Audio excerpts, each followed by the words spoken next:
Well, we go for a change of environment. It's an incredible situation. We must be the first club that's ever competed in the European Cup that's had a week spare at this time of the season.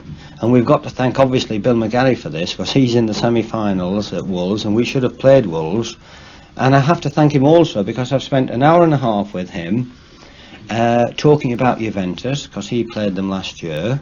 He did me personally a lot of good, because he's a character which, you know, tends to lift people, and even I want lifting occasionally. You know, I'm sick of taking stick all the time.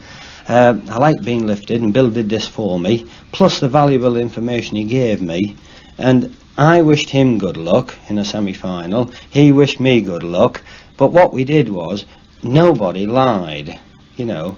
He told me what he believed, I told him what I believed, and I hope it goes well for him. What was he able to tell you about Juventus particularly?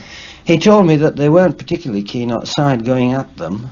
He said that Wolves attacked them over there, which was rather strange in their football. Mm-hmm. You know, they are a defensive footballing nation, and the very fact that Wolves attacked them rather surprised them. Well, this, of course, is our natural game. We couldn't defend to save our lives. We don't pull 9 back, even for indirect free kicks outside our box or inside our box. Our natural style is attacking.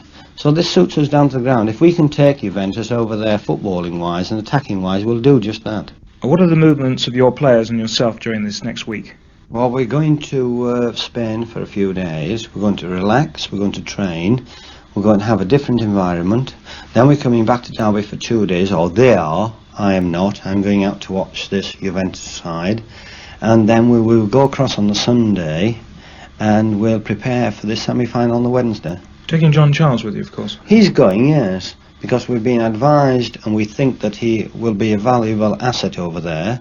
Obviously, his relationship with the Italians must be good, because he injected something into their football which wasn't there and still isn't. You're never quiet when it comes to referees, Brian. Are you worried about the refereeing position in this competition? Yeah, I'm always worried about referees. They are, you know, this is the thing which is not predictable. I can gauge or assess their side, I can assess my side, not my side, Derby County's side, but I can't assess referees to that extent. So obviously we're a bit wary about them, but I find it evens out. I don't care how bad he is over there. We'll overcome this. It's a problem we have to face and overcome. Obviously, you want to win the tie, that goes without saying, away from home, but remembering that Juventus seem to do well in the away legs, what will you be satisfied with? 5-0 to us. Seriously, I know you don't want me to be flippant, and I'm not trying to be. That's the only type of result, 3-0, 2-0, 5-0, that I would be totally satisfied with. They're not idiots in European football. They're a very competent side. They've got 10 years in experience over us. We're like babes in the wood compared to... we went to a pantomime in London, actually, before we played Arsenal, and it was babes in the wood. And honestly, the thought flashed through my mind, this is us in Europe, babes in the wood. It's an absolutely incredible situation, but nevertheless it is true. We're novices. We don't know what day it is.